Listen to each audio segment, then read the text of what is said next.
ஆண்டவரும் இரட்சகருமாகிய இயேசு கிறிஸ்துவின் நாமத்தினாலே அன்பின் வாழ்த்துக்கள். இந்த லெந்து காலங்களிலே சிலுவை நமக்கு கற்றுக் கொடுக்கக்கூடிய காரியங்களை இந்த நாட்களிலே நாம் தியானித்துக் கொண்டிருக்கிறோம்.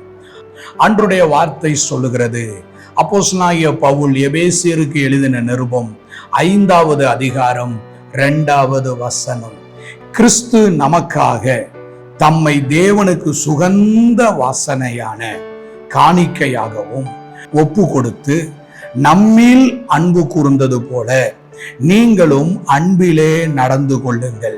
ஆண்டவராகிய இயேசு கிறிஸ்து தன்னை சிலுவையிலே எப்படி ஒப்பு கொடுத்தார் என்றால், தேவனுக்கு சுகந்த வாசனையான ஒரு காணிக்கையாக, ஒரு பலியாக ஒப்பு கொடுத்தார்.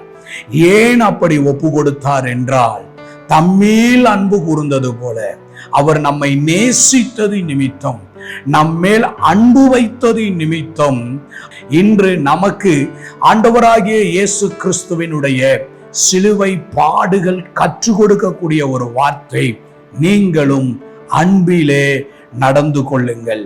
யோவான் 3:16 சொல்லுகிறது, கர்த்தருக்கு ஸ்தோத்திரம். ஆண்டவராகிய இயேசு கிறிஸ்து இந்த சிலுவையின் பாடுகளை ஏன் ஏற்றுக்கொண்டார்? ஏன் அந்த சிலுவையின் பாடுகளை சகித்தார்? ஏன் அந்த சிலுவையின் பாடுகளிலே நியாயமாய் தீர்ப்பு சொல்லுகிறவருக்கு தம்மை ஏன் ஒப்புவித்தார் என்றால், ஆண்டவராகிய இயேசு கிறிஸ்து தம்முடைய அன்பை விளங்க பண்ணினார். நாம் பாவிகளாய் இருக்கையிலே கிறிஸ்து நமக்காக மரித்ததினாலே நம்மேல் வைத்த தமது அன்பை விளங்க பண்ணினார்.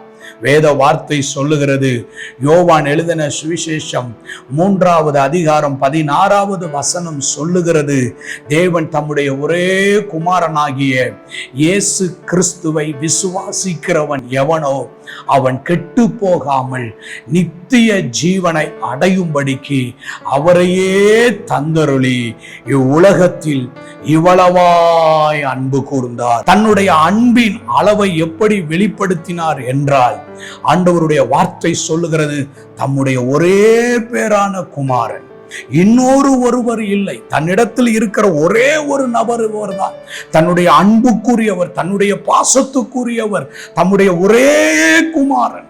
பொதுவாக மனிதர்களுடைய இயல்பு, தன்னிடத்தில் ஒன்றுக்கும் மேற்பட்ட பொருள்கள் இருக்கிறது என்றால் ஒன்றை மற்றவர்களுக்கு கொடுக்கவும், ஒன்றை இழந்து போவதற்கும் ஆயத்தமாய் இருப்பார்கள்.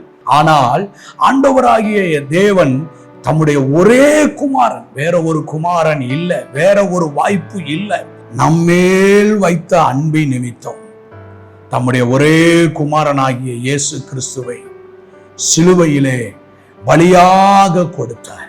தேவனுடைய பிள்ளைகளாகிய நாம் இந்த உலகத்தில் மற்றவர்களிடத்தில் பிரதிபலித்து வெளிப்படுத்தி காட்ட வேண்டிய ஒன்று, கிறிஸ்துவினுடைய அன்பை நாம் காட்ட வேண்டும்.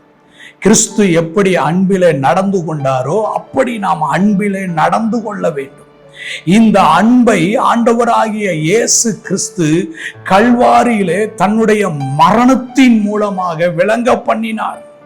நாம் பாவிகளாய் இருக்கையில் நமக்காக மரணம் அடையும்படி, இரத்தம் சிந்தும்படி தம்முடைய அன்பின் குமாரனை இவ்வுலகத்திற்கு அனுப்பி அவர் நிமித்தமாக நமக்கு அந்த விடுதலையையும் இரட்சிப்பையும் பாவ மன்னிப்பாகிய மீட்பையும் தந்தார். ஏன் இயேசு கிறிஸ்து இத்தனை பெரிய தியாகத்தை செய்தார் என்றால், அதற்கு ஒன்றே ஒன்று, நான் உன்னை நேசிக்கிறேன், நான் உன்மேல் அன்பு வைத்திருக்கிறேன், நான் உன்மேல் வைத்திருக்கிற அன்புக்கு அடையாளமாக சிலுவையிலே நான் என்னையே ஒப்பு கொடுக்கிறேன் என்று சொல்லி இயேசு தம்மை ஒப்பு கொடுத்தார். நாமும் நம்முடைய வாழ்க்கையில கிறிஸ்துவினுடைய அன்பை நம்மை சுற்றிலும் இருக்கிறவர்களிடத்துல, நம்மை நிந்திக்கிறவர்களிடத்துல, நம்மை தூசிக்கிறவர்களிடத்துல, நமக்கு எதிராக இருக்கிறவர்களிடத்துல கிறிஸ்துவினுடைய அன்பை விளங்க பண்ணுவோம். கர்த்தர் நமக்கு அந்த கிருபைகளை தந்து நடத்துவாராக. அன்பின் நல்ல ஆண்டவரே, இந்த நல்ல வேலைக்காக உமக்கு நாங்கள் நன்றி சொல்லுகிறோம். நம்மேல் அன்பு கூர்ந்து அன்பிலே எங்களை நடந்து கொள்ளுங்கள் என்று சொன்ன ஆண்டவரே, நாங்களும் இந்த கிறிஸ்துவின் அன்பிலே நடக்கிறவர்களாய், கிறிஸ்துவை போல அன்பை வெளிப்படுத்துகிறவர்களாய் இருக்க எங்களுக்கு ஆண்டவர் கிருபை தந்து நடத்துவீராக.